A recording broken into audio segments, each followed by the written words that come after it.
Isaiah Thomas was a force to be reckoned with back in the day. He was one of the NBA's finest, even finishing 5th in the NBA MVP voting. But an unfortunate series of events sent his basketball career off the rails. So what's the real reason Isaiah Thomas isn't in the NBA? The truth about Isaiah Thomas is that his life has been marked with the grind from the very beginning. In high school, Thomas was all about that basketball life, dropping a sick average of 31.2 points per game in his junior year. College offers were coming in left and right, but through it all, there was only one team Isaiah Thomas had his eyes on: the Washington Huskies. And guess what? His dream came true and he got in. Better yet, he received the blessings of former Huskies star Nate Robinson to wear his number 2 jersey. From there, Thomas wasted no time in showing off his skills. Thomas balled out, averaging 15.5 points and 2.6 assists per game, while all becoming the Pac-10 Freshman of the Year.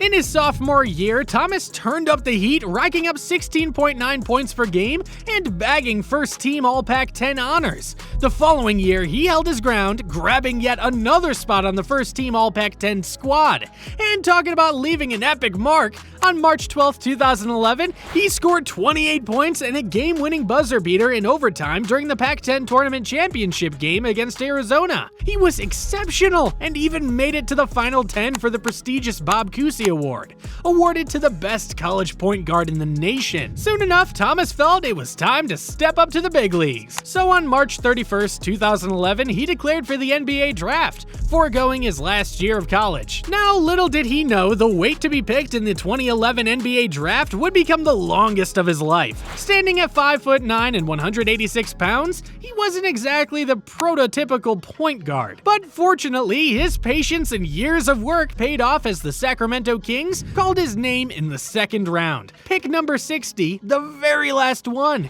It wasn't the first round selection he deserved, but he was just stoked to be in the league. That said, it didn't take long for Thomas to start proving the haters wrong.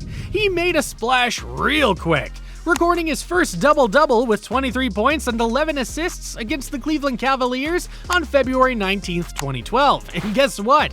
His hustle didn't go unnoticed. On March 1st, 2012, Thomas won the February Western Conference NBA Rookie of the Month title. The very next month, he won the award again, crushing it with 13.6 points and 4.9 assists per game. In his rookie season, he showed up big time on the court, making it to the All-Rookie second team and finishing 7th in the NBA Rookie of the Year voting. In the 2013-14 season, Thomas went beast mode, scoring a career-high 38 points against the Thunder on January 19, 2014. Only 5 days later, he matched that same point total against the Pacers. Little did fans know the best was still ahead. Because on March 18, 2014, he made history, bagging his first career triple-double with 24 points, 11 assists, and 10 rebounds in a thrilling 117-111 OT win against the Washington Wizards. At 5'9", he became the shortest player ever to drop a triple-double in the NBA.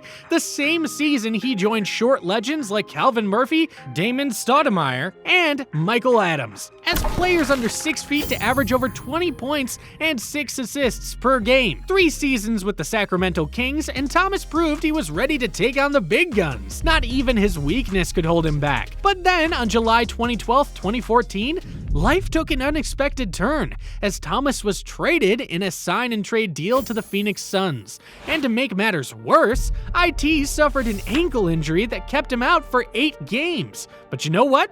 It's all about the comeback. And in his first game back from injury, Thomas dropped a season-high 27 points off the bench in a victory over the Trailblazers. Nevertheless, it didn't prevent him from getting traded to the Boston Celtics mid-season. Once again, Isaiah Thomas was back at square one, trying to earn his keeps. But if you've learned anything about Thomas, it's that he doesn't back down from a challenge. And from day one, he was dropping buckets, scoring 21 points in his Celtics debut. Little did he know, but this was the start of something special. That season, he'd get his first taste of playoff basketball. And not only that, but he'd also take home 6th Man of the Year honors. But that still doesn't compare to his next 2 seasons. See, Thomas kept dominating during the 2015-2016 season, rejuvenating the Celtics and becoming a major piece of the puzzle. He played his way to the Eastern Conference All-Star Reserve Squad for the 2016 NBA All-Star Game, tying the legendary Calvin Murphy as the shortest player to make it to the All-Star Game. In the postseason, when the Celtics were down 2-0 to the Atlanta Hawks, Thomas dropped a career-high 42 points in Game 3, helping them to a 111-103 win, but they couldn't clinch the series. Fast forward to the 2016-17 season, and Thomas was unstoppable, scoring 20-plus points in 20 of the first 21 games. And in a game against Miami, he scored 29 of his career-high 52 points in the fourth quarter, leading Boston to a 117-114 victory. Simply put, Thomas was on another level, putting together an unfathomable 43-game streak with 20-plus points. This helped Thomas finish as the third leading scorer in the NBA with an average of 28.9 points per game. But more importantly, it helped the Celtics win 53 games en route to the Eastern Conference's top seed. In the playoffs, he'd continue where he left off, leading the Celtics to a first-round victory over the Bulls and a second-round victory over the Wizards, even to the conference finals. But just when things were looking bright, he got hit with a hip injury in Game 2 of the conference finals against the Cavs. Just like that, his season was over.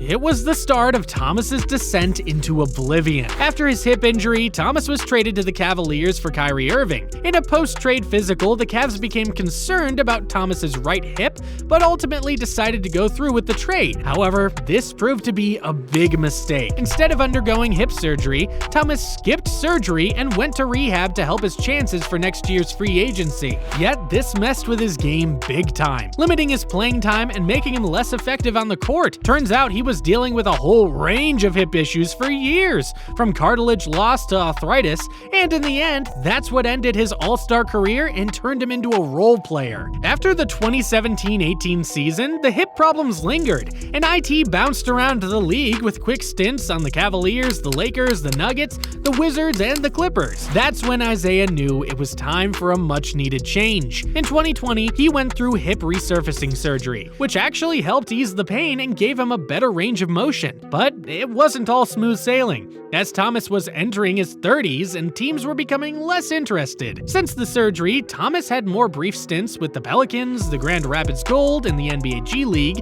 and quick periods with the Lakers and the Mavericks. He even signed for the Charlotte Hornets in the 2022-2023 NBA season, but sat the whole season out. Among all these team hops, the longest time he spent with a single squad was just 40 games. And now, as of today, Thomas is a free agent with no NBA team or contract. The real deal with Thomas's comeback is whether he can hit that elite level again. And let's not forget the double problem of his age and height. The dude's 32, and comebacks for athletes over 30 ain't common. And talking about height, last season there were only 2 players below 6 feet in the NBA. And Thomas ain't just short by NBA standards, he's short by regular standards too, standing at about 5'9". That's an inch shorter than the average dude's height of 5'10", and way below the average NBA height of 6'7". Now, does being short mean he can't ball effectively? Nah, not really, but he'd be super limited, especially on defense. But then again, if Thomas's story tells us anything, it's that he's best when the chips are stacked against him. Speaking of which, if you enjoyed this video, you'll love our video about the Professor.